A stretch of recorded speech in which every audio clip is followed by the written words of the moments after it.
ایران نے کیا بینیفٹ لیا اور افغان مہاجرین کا اس جنگ کے دوران کیا رول تھا اور پاکستان نے کیا سنہری کردار ادا کیا ہے. تو یہ اب دو دوستوں کے درمیان تعلقات میں مزید اضافہ بھی آئے گا, اسٹریٹجک جو ڈیولپمنٹ ہے وہ بھی ہوگی, اور اگر ایران کے اوپر پابندیوں میں کوئی ریلیکسیشن آئی تو پاکستان بھی اس کا بینیفیشری ہوگا. تو میں جی ایک طرف تو یہ رائے ہے جو کہ مقیم احمد صاحب نے دی ہے. اچھا دوسرا ایک تاثر یہ بھی ہے کہ جیسے امریکہ سے تعلقات کے حوالے سے جتنی تعریفیں ڈونلڈ ٹرمپ کر رہے ہیں, اور پھر یہ جو معاہدہ جیسا ذکر کیا گیا, یہ جو معاہدہ ہمارا تیل کا ہو رہا ہے اور دیگر معاہدے تجارتی ہو رہا ہے اس کے ساتھ ہوا ہے, اس پہ شاید چین جو ہے وہ اتنا خوش نہ ہو. سو فوری طور پہ جب یہ سلسلہ ہوا ہے تو اس کو بیلنس کرنے کے لیے جو ہے وہ فیلڈ مارشل جو ہیں وہ چائنا گئے ہیں. رہی امریکہ صدر کے آنے کی بات تو اس میں بھی یہی ہے ایک تاثر آتا ہے, ایران کے آنے کی صدر کی جو ہے اس میں بھی ایک یہی تاثر آتا ہے کہ وہ بھی کسی نہ کسی ایسے, جیسے یہ ہے بالکل درست فرمایا کہ اس کی مدد کے حوالے سے شکریہ کے طور پر انہوں نے پہلا دورہ ان کا جو ہے وہ پاکستان کا ہو رہا ہے, لیکن اس میں بھی یہی تاثر ابھرتا ہے کہ وہ بھی, یا اس میں جو ایران اور امریکہ کے مذاکرات جو ہے اس میں انیشیٹو جو ہے وہ پاکستان سے جو مل سکتا ہے اس کی گفتگو کے لیے بھی جو آنا جو ہے ان کا بنا اور اہمیت کا حامل ہوا ہے. تو مذاکرات میں پاکستان کو بہتر اور اہم کردار. آپ کیا کہتے ہیں کہ واقعی ایک تاثر وہ ہے, اور دوسرا تاثر جو میں نے دیا ہے جو عام لوگوں کے ذہن میں اہل دانش یا اس پر بات بھی کر رہے ہیں, آپ سمجھتے ہیں کہ اس میں سے کون سے تاثر جو ہے یہ دونوں ہی شامل ہیں یا نہیں, یہ کون سا آپ سمجھتے ہیں کہ واقعی اس میں یہ بات ہے, یا آپ کا کیا نظریہ ہے؟ پہلے تو چین کی بات کر لیں, دونوں کی کر لیں, جیسے بعد میں وہ کرتے ہیں. چین کے ساتھ تو ہمارا ظاہر بڑا ہی گہرا تعلق ہے, اس میں کوئی شک نہیں ہے. وہ ہمارا بہترین دوست ہے, ہر مشکل وقت میں اس نے ہمارا ساتھ دیا ہے. لیکن پچھلے چند برسوں سے جو ہمارے ملک کے اندر اس کی سرمایہ کاری ہو رہی ہے, خواہ وہ آپ سی پیک کے حوالے سے کہہ لیں, اور دوسری جو ہے ہمارا جو ہے نا دفاع, اس کو بہت مضبوط کر دیا ہے چائنا نے. لہذا ہمارا وہ تو لائن ہے نا, ہاں نہیں وہ اتحاد وہ تو ہوتا ہے کہ ہم ڈپینڈ کریں ٹوٹلی, ہم کہیں سے بھی اسلحہ بلول لے سکتے ہیں. بہرحال اس نے اپنا دوستی کا حق ادا کیا ہے, تو یہ جانا آنا جانا تو لگا رہتا ہے. کبھی صدر چلے جاتے ہیں, کبھی چیف صاحب چلے جاتے ہیں, کبھی کوئی ہمارا چلے جاتا ہے, اور یہ اچھی بات ہے. لیکن یہ جو حالیہ اسرائیل اور ایرانی جنگ تھی نا, اس میں ایران کا جو مسئلہ ہے وہ پہلے بھارت کی طرف کافی جھکاؤ تھا, ٹھیک ہے, ٹوٹلی تھا جی. چلے پاکستان کے ساتھ بھی بڑا. اب جب ایران کی آنکھیں کھلی ہیں اور ایران کے اندر جو کچھ ہوا ہے, ٹھیک ہے, تو اسے سمجھ آ گئی ہے کہ میں وہی بات کے جس وہی پتے ہوا دینے لگے. اچھا, تو جس پہ وہ انحصار کر رہا تھا, بڑا دوست سمجھ رہا تھا, وہی اس کا دشمن نکلا. اسرائیل اور بھارت نے مل کر اس کے ساتھ جو بھی کیا وہ سب کے سامنے ہے. لہذا اب ایران جو ہے اس ریجن میں ایک بلاک کی شکل میں بھی سامنے آ رہا ہے کہ چین, روس, ایران, ٹھیک ہے, اور پاکستان, یہ ایک بلاک جو ہے نا, چاہے اس کی امریکہ اجازت دے یا نہ دے, یا وہ ناراض ہوتا ہے تو ہو, مگر یہ ہے کہ ہمارے تعلقات جو ہے ایران کے ساتھ وہ بہتر ہونے چاہیے. اور رہی بات دوسری کہ وہ ٹیکنالوجی طیارے, دفاعی نقطہ نظر سے بھی وہ پاکستان کے قریب آ رہا ہے, کیونکہ ہمارے جو طیارے ہیں نا جنہوں نے جو بھارت کو شکست دی ہے, اور بالکل ٹھیک ہے مقیم صاحب نے بات کی کہ ہماری ایئر فورس اور پاک افواج نے اس کو ناکو چنے چبائے ہیں، تو وہ طیارے بھی انہیں چاہیے، اس قسم کی ٹیکنالوجی اب اسے چاہیے، کیونکہ ہو سکتا ہے اسرائیل اور بھارت مل کر اس پر دوبارہ کوئی نہیں، وہ بنا رہے ہیں پروگرام، اس میں تو کوئی شک نہیں ہے کہ اچھا وہ دوبارہ حملہ ہو سکتا ہے، وہ حملہ کریں، اگر مذاکرات نہیں ہوتے، بات آگے نہیں بڑھتی، شرائط ایک دوسرے کی نہیں مانتی تو یہ بہرحال اچھی بات ہے۔ اور دوسری یہ ہے کہ میرا نقطہ نظر ہے کہ ایران مکمل طور پر یا جزوی طور پر امریکہ کی پاکستان کے اندر جو اس کا سرمایہ کاری ہے، بظاہر سرمایہ کاری ہے، میں نہیں سمجھتا سرمایہ کاری وہ اتنی بڑی سرمایہ کاری کرے گا، کیونکہ ماضی ہمارے سامنے ہے، اس نے سرمایہ کاری کیا کرنی ہے، بس ڈالر دیے جاتے ہیں اور وہ اللہ تعالیٰ کی نظر ہو جاتے ہیں، دینا ڈو مور کے مطالبے کے ساتھ دیے جاتے ہیں، اس کے اپنے مفادات ہوتے ہیں، اسے تو اسی کی تکمیل کے لیے امریکہ کو تو چاہیے تھا کہ یہاں اگر دیکھیں ہم اس کے اتحادی تھے، اس کے بلاک میں رہے ہیں، لیکن ہمارے ملک میں کیا ہوا؟ ایک منٹ، ٹیکنالوجی دی نہیں دی، اسٹیل مل کس نے دی؟ رشیا نے، ٹھیک ہے، جدید ٹیکنالوجی، دفاعی ٹیکنالوجی کس نے دی؟ چین نے۔ یہ سارا کچھ تو ہم ادھر سے لے رہے ہیں، ہماری ڈیولپمنٹ تو ادھر سے آ رہی ہے، سارا کچھ تو ادھر سے آ رہا ہے، امریکہ نے کیا دیا ہے؟ لہذا یہ جو دورہ ہے ہمارے چیف صاحب کا، یہ بھی بہت اچھا ہے، اور یہ خارجہ پالیسی، جیسا کہ مقیم صاحب نے کہا، یہ ہماری خارجہ پالیسی کو اس پہلو کو ظاہر کرتا ہے کہ ہم اب کسی کے محتاج نہیں، انحصار نہیں کریں گے، ہم اپنی خارجہ پالیسی جو ہے ہم خود بنائیں گے اور اس پر عمل کریں گے۔ اچھا جی، مقیم احمد خان صاحب، جیسے کہ انہوں نے ذکر کیا ہے کہ امریکہ جو ہے وہ صرف پہلے ڈوم اور کی قیمت ادا کرتا رہا ہے، ہمارے ساتھ کوئی ایک جس طرح اس دفعہ کیا ہے کوئی بڑا تجارتی معاہدہ نہیں کرتا رہا ہے۔ آپ کیا سمجھتے ہیں کہ اب تو وہ صرف تجارتی معاہدہ ہی نہیں کیا ہے بلکہ بڑا ریلیف بھی اس میں دیا ہے؟ ہمیں ٹیرف میں 19 کے لیول پہ ہمیں جو ہمارا ٹیرف ہے وہ 19 ہے، انڈیا کا 25 ہے، اور اس کے ساتھ ساتھ جرمانہ بھی اسے اور تعریفیں بھی ساتھ مل رہی ہیں ہمیں۔ ہماری حکومت تو جو ہے جی شادیانے بجا رہی ہے اس پہ، آپ کیا سمجھتے ہیں؟ اور یہ عوام کو ایک نیا جو ہے وہ بیانیہ دے رہی ہے کہ جناب اب جو ہے وہ ملک ایک نئی سمت کی طرف چلے گا، ملک اور عوام کی جو ہے وہ خوشحالی کے دن آنے والے ہیں اس معاہدے کے ساتھ ہی، اور تیل ہو جائے گا، اور جناب وہ تیل ہم انڈیا کو بھی دیا کریں گے، انڈیا ہمارا تیل کے حوالے سے محتاج ہو جائے گا۔ آپ کیا کہتے ہیں؟ میں اس کو اتنا انجوائے کرتا ہوں کہ شاید ہی کوئی آدمی سمجھ سکے کہ کیا وجہ ہے اس کی۔ ٹھیک ہے، اس میں یہ ہے، ناظرین کو بھی انجوائے کروا دیں۔ جی کراتے ہیں نا جی۔ دیکھیں اب یہ لوگ اس پہ اعتراض کر رہے ہیں کہ یار وہ بڑکے مار رہا ہے، میں کہا اللہ کے بندو، ہم کبھی وہ پوری دنیا کے سامنے اس طرح پریزنٹ ہی نہیں کیے گئے، ہم کر ہی نہیں سکتے تھے، ہم اپنے سارے ریسورسز بھی لگا لیتے، سارا میڈیا کا رخ بھی ادھر کرتے تھے، تو پاکستان کی اتنی پازیٹیو پروجیکشن ہو ہی نہیں سکتی تھی کہ یار وہ امریکہ جو ہے پاکستان میں سرمایہ کاری کرنا چاہ رہا ہے۔ اب بے شک وہ تیل نہ نکلے، بے شک کوئی بڑی چیز سامنے نہ آئے، لیکن اتنا خوبصورت امیج اس وقت پاکستان کا دنیا میں ہم دیکھ رہے ہیں، اور جس طرح کی باتیں ہو رہی ہیں وہ تو آپ یعنی خوشی سے سرشار ہو جاتے ہیں کہ یار یہ ہمارے ملک کے نعرے لگ رہے ہیں ساری دنیا میں، اور انڈیا میں کچھ چیزیں آپ ان کا میڈیا دیکھیں، ان کا کی قسم اگر روٹی روزی میں ہمیں اس حکومت نے، حکمرانوں نے نہ ڈالا ہوتا، ہمیں ٹیکسوں کے بوجھ تلے اور مہنگائی کے بوجھ تلے نہ دبایا ہوتا، ہماری چینی جو ہے وہ 220 روپے تک نہ پہنچی ہوتی، یقین کرو عوام بھی چھلانگے لگاتی۔ لیکن یہ اب صرف حکمران تو انجوائے کر رہے ہیں، عوام اتنے اچھے، بالکل آپ نے درست فرمایا، اتنے اچھے امیج کے ساتھ بھی انجوائے نہیں کر پا رہی، وہ تو حیران ہو رہی ہے یہ ہو کیا رہا ہے اور کیا ہونے والا ہے۔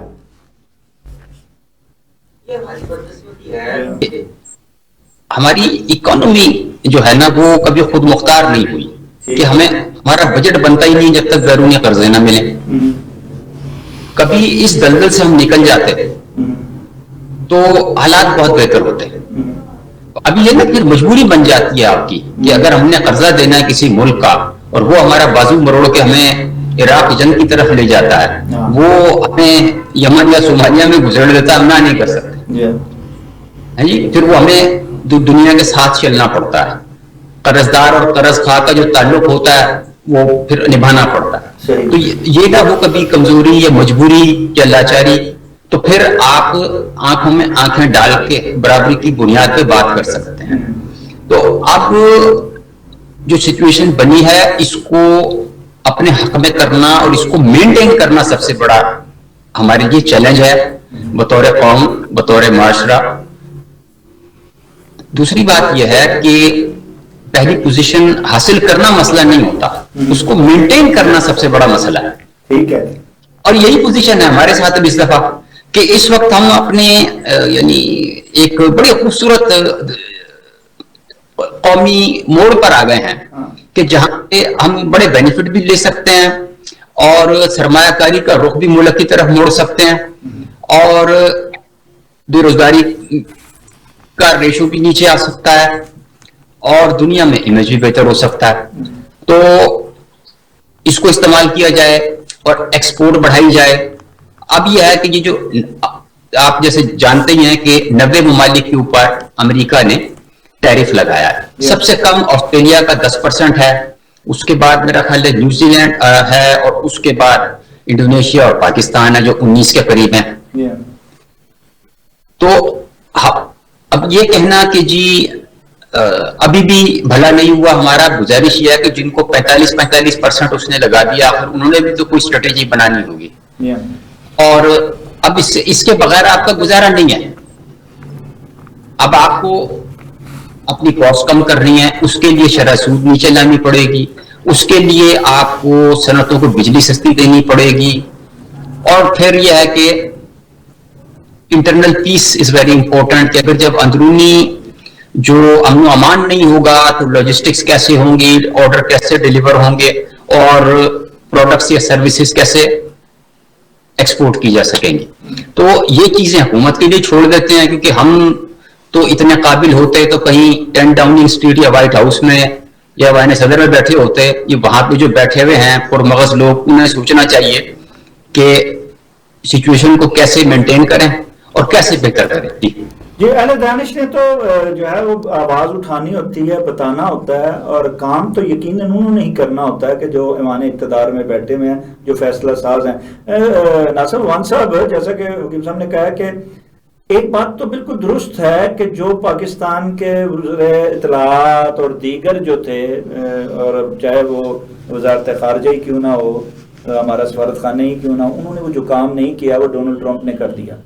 کہ انہوں نے اتنی تعریفیں کی اور اتنا انہوں نے پاکستان کو اٹھایا ہے اور پوری دنیا, کیونکہ سپر پاور کا ایک صدر بات کرے تو وہ سنتی ہے, اور انہوں نے سنا اور آج پاکستان جو ہے وہ ہر ایک کی نظریں پاکستان کی طرف لگی ہوئی ہیں. اب اس سے فائدہ اٹھانا جو ہے وہ ہمارے ملک کے جو اعلیٰ عہدیدار ہیں ان کا کام ہے. آپ کیا سمجھتے ہیں کہ واقعی یہ موقع ہے ہمارے حکمرانوں کے پاس اور ہمارے فیصلہ سازوں کے پاس کہ وہ اس سے فائدہ اٹھاتے ہوئے بجائے کہ ہم نکتہ چینی کریں, چاہے ہمارے دانشی کیوں نہ ہوں, صافی کیوں نہ ہوں, ہم اس پہ تنقید کریں, بلکہ اس کو پازیٹیو لیتے ہوئے اگر ہم اس سے استفادہ کریں, اور کیا ہم استفادہ کر سکتے ہیں اس سے؟ جی بالکل ٹھیک ہے, استفادہ تو کیا جا سکتا ہے, اس میں کوئی شک نہیں ہے. لیکن آپ مجھے یہ بتائیں کیا ہم ڈونلڈ ٹرمپ کے جو آشیرواد کے بعد ہمارا کوئی امیج بنے گا یا بن سکتا ہے؟ نہیں, فرق پڑتا ہے نا. نہیں فرق, سپر پاور جو ہے مطلب یہ ہے انڈیا کی, اسرائیل کی, ان کی بات کرتے ہیں, بات پاکستان کی آج نہیں وہ ٹھیک ہے, وہ تعریف ہم سمجھتے ہیں نا, پوری دنیا سمجھتی ہے کہ ٹرمپ ایک یو ٹرن لیتا ہے. اس نے جنگوں کی بات کی. ایک منٹ میں یہ نہیں کہہ رہا کہ استفادہ نہیں کرنا چاہیے, کرنا چاہیے, لیکن آپ اس پہلو کو بھی سامنے رکھیں کہ اس نے جنگ کی بات کی.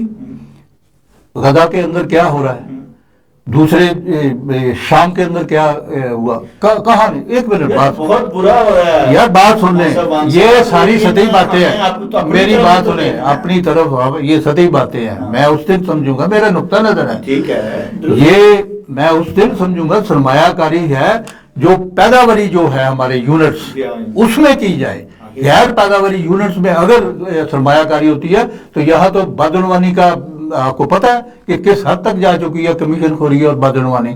تو یہاں آپ نے درست کہا کہ مینوفیکچرنگ جب تک نہیں ہوگی ملک کے اندر انڈسٹریل صنعت کاری جو ہے وہ یہ تو چیزیں ہیں. میری بات سنیں ذرا ایک منٹ, آپ نجکاری کر رہے ہیں کہ پاکستان کے ادارے جو ہیں وہ ڈیفالٹ ہو چکے ہیں یا ان کی کارکردگی بہتر نہیں رہی, تو یہ حل ہوتا ہے کہ وہ سیل کر دیے جائیں. ٹھیک ہے, تو اگر ہم سرمایہ کاری, بالکل میرا نقطہ نظر ہے کہ سرمایہ کاری پیداواری جو ہے نا یونٹس یا جتنے بھی ان کے پروگرام ہوتے ہیں اس میں ہونی چاہیے.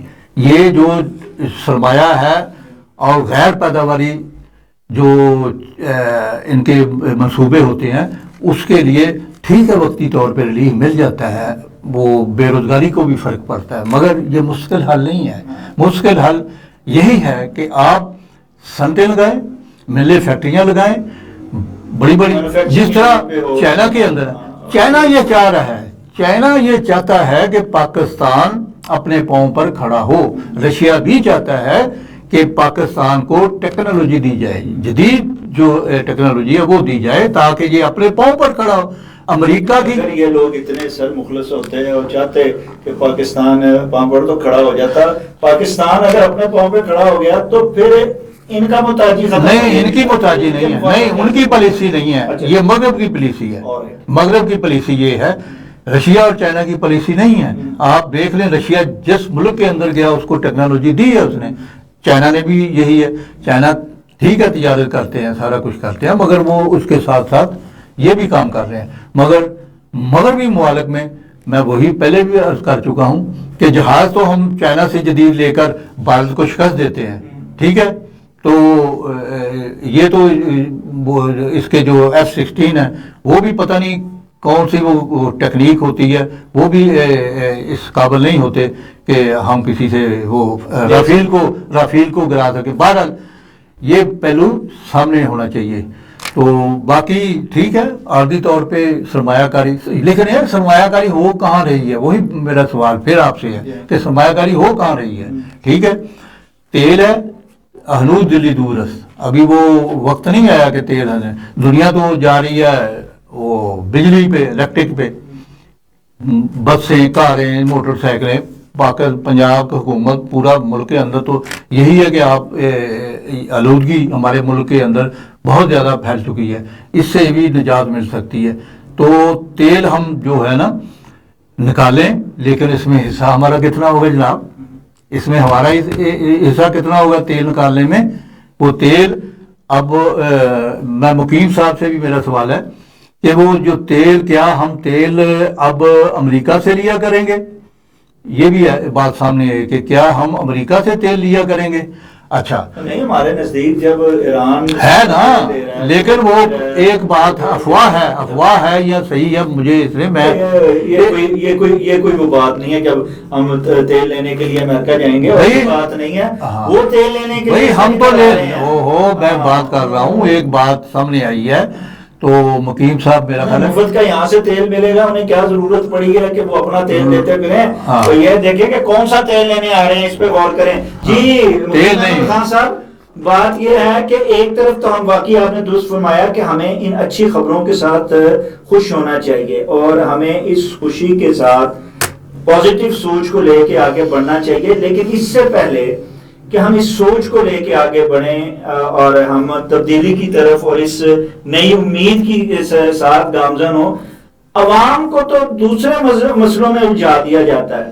آپ کہہ رہے تھے نا کہ پتہ نہیں کیا بات ہے کہ عوام اس کو انجوائے کیوں نہیں کر رہی, عوام کیسے انجوائے کرے. ادھر ٹرمپ صاحب کی خبر آتی ہے اور وہ معاہدوں کی بات کر رہے ہیں, وہ پاکستان پہ کم ٹیرف کی بات کر رہے ہیں, وہ مزید آگے تجارت کی بات کر رہے ہیں, اور ساتھ 32 دفعہ یہ کہہ رہے ہیں کہ میں نے پاکستان کو اور انڈیا کی جو جنگ ہے وہ رکوائی ہے، اور پاکستان پازیٹیو رہا، جبکہ انڈیا وہ جو ہے وہ ٹھیک نہیں رہا، اور وہ ان کی 20 میں سے 7 کمپنیاں بھی تیل والی جو ہیں وہ ایران کے ساتھ بند کر رہے ہیں. وہ تو پورا دباؤ ڈال رہے ہیں انڈیا پہ، اور لیکن پاکستانی حکمران یا پاکستانی حکومت جو ہے وہ اپنی عوام پر بوجھ ڈال رہی ہے، بجائے وہ ریلیف دینے کے اور اس ریلیف کو احساس بیدار کرنے کے. 9 مئی کے فیصلے جو ہیں وہ شروع ہو گئے ہیں، ایک کے بعد ایک کو بند کیا جا رہا ہے، اور امتیازانہ رویے کے ساتھ جو بندہ معافی تلافی کر لیتا ہے اس کو چھوڑا جا رہا ہے. کیس ساروں پہ بنائے گئے ہیں، چھوڑا ان کو جا رہا ہے جو معافی تلافی کر کے جی حضور کر کے پاؤں میں پڑھ کے جو آگے ہیں وہ ان کو ریلیف دے دیا گیا. یہ کیسے فیصلے ہیں؟ 9 مئی بہت بڑا سانحہ ہے، سزا ملنی چاہیے جنہوں نے کیا، اور اس کی بلا امتیاز ہونا چاہیے، لیکن امتیاز رویے کے ساتھ اگر 9 مئی کو لے کے آگے چلیں گے تو وہاں پر اس کا کیا اثر پڑے گا، اور کیسے وہ اس گرد میں سے نکل سکیں گے. جی مقیم خان، اس میں کوئی شک نہیں ہے کہ ہمارا سلیکٹو جسٹس ہے، پک اینڈ چوز کا نظام ہے، اور ہم امتیازی رویہ برتتے آئے ہیں. ہر حکمران نے، ہر صاحب اقتدار نے اپوزیشن کو کرش کرنے کی کوشش کی، دیوار سے لگانے کی کوشش کی، چاہے اس کی کوشش کامیاب ہوئی یا نہیں ہوئی، لیکن کوشش ہر ایک نے ضرور کی ہے. اور نتیجہ اس کا یہ ہوتا ہے کہ وہ پولرائزیشن، ڈویژن اور تقسیم بڑھ جاتی ہے، اور بدامنی پھیل جاتی ہے. کہ اب دیکھیں نا کہ ساری جوڈیشری جو ہے اس کو 4 مہینے کا ٹائم دے دیا کہ جناب آپ یہ 10,000 آدمیوں کا کیس جو ہے وائنڈ اپ کرتے ہیں اٹھا کر. اب اتنی تیزی میں آپ خود سوچیں کہ ہمارے یہاں جیسا نظام ہے کہ قلم ہے تو دوات نہیں ہے، کاغذ ہے تو پرنٹر نہیں ہے، جج ہے تو وکیل نہیں ہے، وکیل ہے تو ریڈر نہیں ہے، ریڈر ہے تو بارش ہو گئی ہے، وغیرہ وغیرہ. آج جج صاحب کے دانت میں درد ہے، تاریخ آگے چلی گئی. تو اتنی تیزی میں آپ نے ایک ایک دن میں 10-10 سال کی سزائیں لوگوں کو دینی شروع کر دی، تو کیا تاثر جائے گا؟ پھر یہ ہے کہ اس میں جس طرح آپ بتا رہے ہیں کہ جو لمحہ پہ گیا وہ بچ گیا، جڑا کھلوتا رہا وہ لگا گیا. تو وہ اس قسم کی صورتحال میں who would justify these decisions، اور دنیا میں کیا تاثر جائے گا، اور پبلک کیسے پیسفل رہے گی، اور جو سیاسی محاذ ہے وہ کیسے ٹھنڈا ہوگا. اب آپ کے سامنے کل وہ تحریک تحفظ آئین پاکستان کے تحت اسلام آباد میں جو کچھ ہوا، اور جو کچھ والے اور کرانے والوں کو اٹھا لیا گیا. ہاں جی، تو وہ کیا مطلب کا اثر جائے گا دنیا میں، اور کیا پیغام جائے گا باہر کہ ہم کیا. 5 اگست آنے سے پہلے 5 اگست والوں کو اٹھا لیا گیا اور اٹھایا جا رہا ہے. اب یہ عجیب خوفی کا عالم ہے کہ جب آپ کو پتا ہے کہ مطلب ان کی لیڈرشپ جیل میں ہے، 10,000 کے قریب جیل میں اور 25,000 کے قریب مفرور ہیں، اور فیصلے آنے کے بعد ٹاپ کی لیڈرشپ جو ہے وہ ویسے ہی گھر چلی گئی ہے، پویلین خالی ہے. اس کے باوجود نہ جلسے کی اجازت دی گئی مینار پاکستان پہ، اور نہ ہی یہ کانفرنس کے انتظامات کو آزادی دی گئی. تو بڑا ایک منفی تاثر ہے جس کو ظاہر کرنے کی ضرورت تھی لیکن نہیں کیا گیا. لیکن دوسری جانب یہ ہے کہ عوام کو ریلیف کہاں سے ملے، وہ بہت بڑا سوال ہے کہ نہ تو سیاستدانوں کی توجہ اس طرف ہے، نہ اپوزیشن کی طرف توجہ اس طرف ہے. اپوزیشن کا فوکس بانی P T I Imran Khan ہے کہ بس جو کو رہا کر دیں تو سب ٹھیک ہے، ورنہ کچھ نہیں ہے. یہ بھی زبانی کلامی ہے مقیم صاحب. یہ عمران خان کی رہائی بھی جو ہے نا، اپوزیشن زبانی کلامی کر رہی ہے، حقیقت میں وہ رہائی چاہتے ہی نہیں ہے عمران خان کی. یہ بھی ایک پہلو ہے کہ وہ آدمی جو 12 ووٹ لے کے بھی کونسلر نہیں بن سکتا تھا، وہ اس وقت ایم این اے ہے عمران خان کے نام پہ. اس کو جو مراحت مل رہی ہیں, جو پروٹوکول نصیب ہے, جو میڈیا پروجیکشن حاصل ہو رہی ہے, جو اس نے خواب میں بھی کبھی نہیں دیکھی تھی, تو وہ کیسے چھوڑ دیں گے؟ ان کے لیے تو وہ اسے غلط مثال ہے لیکن فٹ بیٹھتی ہے, ان کے لیے تو مرا ہوا ہاتھی 1.25 لاکھ کا ہے. یہ ایسا ہی ہے. تو ان کی سوچ بھی وہی ہے, انہیں پتا ہے کہ عمران خان باہر آ گیا تو اسی کتنا نہیں ہونا, ساری کتنے سننی ہے تو سانو کتنے پوچھنا. جی یہی صورت حال ہے. ناصر عام صاحب, یہ جو سزائیں ہوئی ہیں اس کے بعد پی ٹی آئی کے پاس جو بھی, چاہے وہ حکومت سے ملی بغل سے بیٹھے ہوئے ہیں, لیکن کیا آپشن ہے ان کے پاس؟ اور یہ جو 5 اگست والے احتجاج والے ہیں, ان کے پاس کیا آپشن ہے اس سزا کے بعد؟ جیسا کہ ان کے ساتھ ابھی آیا نہیں 5 اگست تو رویہ جو ہے وہ نظر آ رہا ہے, تو اس میں ان کے پاس کیا آپشن ہے؟ کیسے وہ کیا کریں؟ کیا ان کے پاس احتجاج کے علاوہ کوئی ایسا راستہ ہے کہ جہاں یہ ہو جی ہاں جی ٹھیک ہے آپ یہ احتجاج نہ کریں, آئیں بیٹھے, ہم بیٹھتے ہیں, مذاکرات کرتے ہیں, بات کرتے ہیں اور اس سینیریو کو ختم کرتے ہیں جو ہم نے انتشار کا اور ایک دوسرے سے کھینچ کھچائی کا جو سلسلہ شروع کیا, اور آگے بڑھنے کی بات کرتے ہیں؟ جی خلیل جبران کہتا ہے کہ عدالتوں میں قانون سے ایسے کھیلا جاتا ہے جیسے بلی اپنے شکار سے کھیلتی ہے. ٹھیک ہے, یہ تو ہے ہماری عدالتوں کا حال. ٹھیک ہے. اب جو سزائیں ہوئی ہیں اس کے پیش نظر ہم یہ کہہ سکتے ہیں کہ ابھی مقام آہو فغاں اور بھی ہے. ٹھیک ہے, یہ کوئی حتمی نہیں ہے بات. ابھی اعلیٰ اور وہ عظما عدلیہ ساری عدالتیں موجود ہیں, وہاں جا کے کیس کریں گے. لیکن میں جو سمجھتا ہوں نا وہ یہ ہے کہ پی ٹی آئی کو اب سیاست کرنی چاہیے. ٹھیک ہے, سیاست میں وہی ضد بازی یا وہی جو عقل فون وہ نہیں ہوتی, حکمت دانائی سے کام لیں. سزائیں ہو گئی ہیں سر, دونوں ہی کام کر رہے ہیں پی ٹی آئی والے. کیا 2 چیزیں ہوتی ہیں سیاست میں جو عام طور پہ ہوتی ہیں, یا ہماری سیاست میں جو ہماری یہاں سیاست ہوتی ہے اس میں یہاں تو پاؤں پکڑے جاتے ہیں یا احتجاج کیا جاتا ہے. دونوں ہی کر رہے ہیں. اس کی آدھی جو پی ٹی آئی ہے وہ پاؤں پکڑ رہی ہے, آدھی احتجاج کر رہی ہے. نہ پاؤں پکڑنے والے کو جو ہے وہ کوئی صحیح ریلیف مل رہا ہے, نہ ہی پاؤں. یہ تو بات نہیں ہے کہ پاؤں جو پڑتے ہیں وہ نہیں. وہ پنجابی میں کہتے ہیں کسی نو ماں مافق تو کسی نو ماں بادی. ٹھیک ہے, اب جس کو وہ چاہتے تھے انہیں سزا ہو گئی ہے, جسے نہیں چاہتے تھے وہ بری ہو گئے ہیں. ٹھیک ہے, لیکن میں کہتا ہوں کہ مجموعی طور پر سیاست ان لوگوں نے نہیں کرنی جو باہر بیٹھے ہوئے ہیں. جو اندر بیٹھا ہوا ہے سیاست وہیں سے شروع ہوتی ہے, اور وہ سیاست کریں. تو ہو رہی ہیں, وہ سیاست کریں. بھی کہتے تھے گزشتہ ہوئی ہے, وہ قبول ہی نہیں کریں گے تو کیسے نکلیں گے؟ بھائی پتہ نہیں, اب وہ کہہ رہے ہیں, یعنی ہمیں ایک طرف کچھ بتایا جاتا ہے, دوسری طرف کہہ رہے ہیں کہ نہیں وہ پاؤں پکڑ رہے ہیں, ایسے ہے کہ مجھے رہا کرو, یہ نہیں ہے. لیکن میں اپنا نقطہ نظر جو ہے میرے نزدیک وہ سیاست کرنی چاہیے. اب بھی وقت ہے, یہ کوئی اتنی نہیں ہے کہ بس وہ پتھر پہ لکیر نہیں ہے کہ سیاست میں ایسا نہیں ہوتا, کبھی پیچھے آنا پڑتا ہے, کبھی آگے بڑھنا ہوتا ہے. تو یہ کام کریں.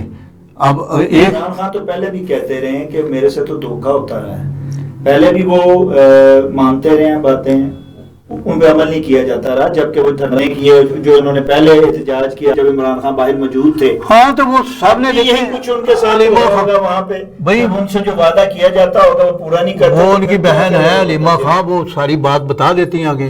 اب وہ ان کی بات کو ہی درست مانا جاتا ہے, باقی دوسروں کی بات تو نہیں. وہ کہتے ہیں کہ نہیں یہ تو فارغ ہیں لوگ, ایسے ہی وہ مطمئن کر رہے ہیں لوگوں کو. تو حضور شاہ صاحب یہ کرنا پڑے گا. ٹھیک ہے, یہ اس لیے نہیں ہے کہ سزا سے ہی بچنے کے لیے, ملک کو آگے لے جانا ہے بھائی. ملک کو, بات سن لیں میری پوری, ملک کو آگے لے جانے کے لیے ہر پارٹی کو اپنے اندر جو لچک پیدا کرنی ہوگی اور عوام سے ہمدردی کا اظہار برملا کرنا ہوگا. اس طرح نہیں ہے کہ یہ کسی کو صدا کسی کو جدا یہ چکر سے نکل آئے، باہر نکل آئے، گاؤں سے نکلنا ہوگا۔ تو پوری قوم جو ہے وہ جیسا کہ یہ اب موقع ہے، مواقع ہماری جو ہے نا پاکستان کی جو عمر ہے اس میں بہت مواقع آئے ہیں، لیکن ہم نے فائدہ نہیں اٹھایا۔ فائدہ کس نے اٹھایا؟ اشرافیہ نے۔ عوام اگر فائدہ ملا ہے تو وہ اشرافیہ کو ملا ہے، عوام کو کوئی فائدہ نہیں پہنچا، اگر پہنچا بھی ہے تو وہی جیسے اونٹ کے منہ میں دینا، بس اس سے۔ لہذا ان پارٹیوں کو مل کر سوچنا چاہیے اور یہ سیاست جو عدم استحکام ہے اس کو ختم کرنا ہوگا۔ نہیں وہ باقی بڑا ہی اسی طرح جا سکتا ہے کہ جب تک اچھا وکیل احمد خان صاحب، کیا آپ سمجھتے نہیں ہیں کہ جو اس وقت اپوزیشن کے ساتھ جو ریجنل اپوزیشن کر رہے ہیں لوگ، ان کے ساتھ جو رویہ رکھا جا رہا ہے وہ بالکل ویسے ہی ہے جیسے ایم کیو ایم کے ساتھ کیا گیا تھا؟ ایک دور میں ایم کیو ایم کو بھی ختم کر دیا گیا اسی طرح کا رویہ رکھ کے، اور ایم کیو ایم پاکستان بنائی گئی۔ اب پی ٹی آئی کو بھی، پاکستان جو تحریک انصاف ہے اس کو بھی تحریک انصاف پاکستان تحریک انصاف بنانے کی کوشش کی جا رہی ہے۔ آپ کیا سمجھتے ہیں کہ کیا یہ پارٹی جو ہے یہ بن پائے گی، اور کیا یہی رویہ اس کے ساتھ روا رکھا جائے گا؟ یہ مقیم احمد خان صاحب۔ شاہد صاحب، تاریخ یہ بتاتی ہے کہ سیاسی جماعتیں اور سیاستدان ان کا کم بیک ہو جاتا ہے۔ تاریخ اٹھا لیں، ممتاز گل کا تو نہیں ہوا، خضر حیات ٹوانا، ان پہ ایبڈو لگا، وہ واپس بھی آ گئے تھے، اور بھی کافی سارے تھے۔ جی نواز سید شریف کو کے ساتھ قطع کلامی معافی، نواز شریف کے ساتھ کیا ہوا تھا؟ نواز شریف بھی واپس آ گئے۔ میں ریورس اٹھا رہا ہوں سر، مجھے آنے دیں ذرا ایک منٹ۔ جی جی۔ اس کے بعد جی سید جنرل ضیاء نے اقتدار اس کے پیر میں رکھ دیا تھا، یہ حالت ہو گئی گلدستے کا تھا، اور آج بھی ان کی تیسری پیڑھی جو ہے وہ اسمبلیوں میں آتی ہے۔ یہی کچھ ولی خان اور اس کی پارٹی پہ ہوا تھا، 2 دفعہ یہ این پی پر پابندی لگی۔ آج ولی خان کے پوتے جو ہیں سینٹ کے رکن ہیں، پھر نیچے آ جائیں 2018 میں، اور پھر طیارہ سازش کیس میں نواز شریف صاحب، وہ سزائے موت کے بھی حقدار قرار دیے گئے، ان پر سزائے عمر قید بھی لگی، ان پر سیاست میں تایاد شرکت پر پابندی بھی لگی، اس کے بعد وہ سیاست میں بھی آئے، پارٹی کے سربراہ بھی ہیں۔ تو کیا کیا اور کب کب؟ پھر ایم پی ایم کی بات آپ نے کی، وہاں بھی اسی طرح کی وہ در اندازی کی گئی، پارٹی کو کاٹ چھانٹ کر کے کٹ ٹو سائز کرنے کی کوشش کی، ڈفرنٹ بلاکس بنائے گئے، کچھ نہیں ہوا۔ پیپلز پارٹی کے بھی 4 یا 5 گروپ بن گئے تھے ذوالفقار علی بھٹو کے بعد، پھر بھی کچھ نہیں ہوا۔ پیپلز پارٹی اس کے بعد 2-3 مرتبہ برسر اقتدار آ چکی، 4 دفعہ سندھ میں آ چکی۔ اب یہ اور حالیہ دنوں میں وہ رضوی صاحب کی تحریک لبیک، اس پہ پابندی لگ گئی تھی، اس کے باوجود ابھی بھی اس کے اسمبلی میں نمائندگی ہے۔ تو گزارش یہ ہے کہ ہم نے تاریخ سے سبق نہیں سیکھا۔ ہم یہ سمجھ لیتے ہیں کہ کسی گروپ کو، کسی سیاسی جماعت کو دبا کے اس کو ختم نہیں کیا جا سکتا، وہ بچ جاتی ہے۔ اب یہ پی ایم ایل کاف جو ہے قائد اعظم گروپ، وہ نہ کرتے بھی، وہ ابھی بھی رجسٹرڈ پارٹی ہے الیکشن کمیشن میں، نہ کرتے بھی موجود ہیں اسمبلی میں۔ اچھا آخری سوال اسی سے اٹیچ کر لیجئے کہ پھر یہ اس وقت یہ سزاؤں کے بعد، جزاؤں کے بعد، اور یہ ساری جو ہے ملی بھگت کے بعد فائنل راؤنڈ ہے سیاست کا اس وقت، آپ کیا کہتے ہیں کہ اس فائنل راؤنڈ میں سیاست پاکستان کی کس طرف جاتی ہوئی آپ دیکھ رہے ہیں مستقبل؟ بظاہر تو ایسا لگ رہا ہے جو اس وقت وائل وی آر ٹاکنگ کہ پی ٹی آئی کو ریلیف ملتا نظر نہیں آ رہا۔ ٹھیک، یہ مختصر جواب ہے۔ اور یہی حکومت جو ہے وہ آپ کو آگے چلتی ہوئی نظر آ رہی ہے بلا کسی روک ٹوک؟ دیکھیں جی، یہ غیب کا علم اللہ کی پاک ذات کو ہے، ہم صرف اندازہ ہی لگا سکتے ہیں، لیکن اس وقت کی جو صورتحال ہے تمام سٹیک ہولڈرز مطمئن نظر آ رہے ہیں، اور establishment is happy, political parties are enjoying. 6 بڑی جماعتیں جو ہیں وہ اقتدار کے دسترخوان پہ اکٹھی بیٹھ کے کھا رہی ہیں تو ان کو کیا تکلیف ہوگی؟ ہاں، اور اپوزیشن بھی ساتھ ہے ان کے شاہ صاحب، وہ شاہ صاحب. اچھا ہاں جی، صاحب کی طرف آ رہا ہوں. جیسے وکیل صاحب نے کہہ دیا کہ فائنل راؤنڈ جو ہے نا سیاست کا اس وقت یہ ہے کہ سارے مل کے پہلی دفعہ کھا رہے ہیں اور ان سے فیصلہ ساز مطمئن ہے. لہٰذا اب آپ کہیں پی ٹی آئی تو رل گئی نا، اب تو صرف عمران خان رہ گیا، تو عمران خان اندر ہے، مزے سے وہ وہاں مزے کریں، ادھر اقتدار کے مزے. یہ حالات یہ ہیں، فیوچر میں بھی یہی فائنل راؤنڈ میں نظر آتا ہے.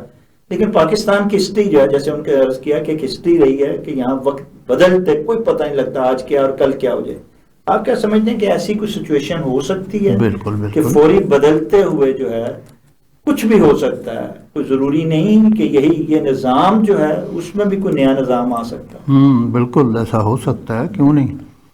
تو ایک جیسا تو وقت کبھی بھی نہیں رہا نا، وقت تو بدلتا رہتا ہے. یہ ہمارے آج جو صورتحال بنی ہوئی ہے کہ زیادہ سے زیادہ ہمارے ہوتا ہے امریکہ کا دباؤ یا مغربی برطانیہ وغیرہ کا ایک آدھ ملک ہے، یہی مل کے دباؤ ڈالتے ہیں.